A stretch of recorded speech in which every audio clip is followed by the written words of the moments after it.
চীনের পর এবার ভারতকেও প্রাণঘাতী মাদক ফেন্টানিল তৈরির কাঁচামাল সরবরাহকারী বলে অভিহিত করেছে মার্কিন যুক্তরাষ্ট্র। এই দুই দেশ অপরাধী চক্রগুলোর কাছে প্রত্যক্ষ বা পরোক্ষভাবে ফেন্টানিল তৈরির রাসায়নিক কাঁচামাল সরবরাহ করছে। যুক্তরাষ্ট্রের জাতীয় গোয়েন্দা পরিচালক তুলসী গ্যাবার্টের দপ্তর থেকে প্রকাশিত প্রতিবেদনে এই কথা বলা হয়েছে।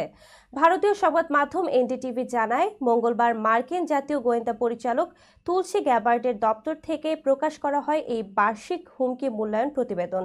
প্রতিবেদনে বলা হয়েছে, আন্তর্জাতিক অপরাধী চক্রগুলো প্রায়ই প্রত্যক্ষ ও পরোক্ষভাবে রাষ্ট্রের সঙ্গে সম্পৃক্ত, যেমন চীন ও ভারত। মাদক পাচারকারীদের জন্য প্রয়োজনীয় রাসায়নিক ও কাঁচামালের উৎস এই দেশগুলো।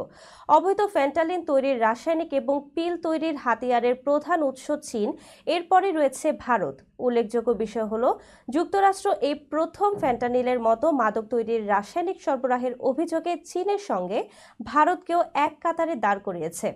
অথচ গত বছরের প্রতিবেদনে বলা হয়েছিল, মেক্সিকোর মাদক চক্রগুলো কয়েকটি দেশ থেকে কম পরিমাণ রাসায়নিক পায়, এর মধ্যে একটি দেশ ভারত, আর চীনকে বলা হয়েছিল প্রধান সরবরাহকারী দেশ।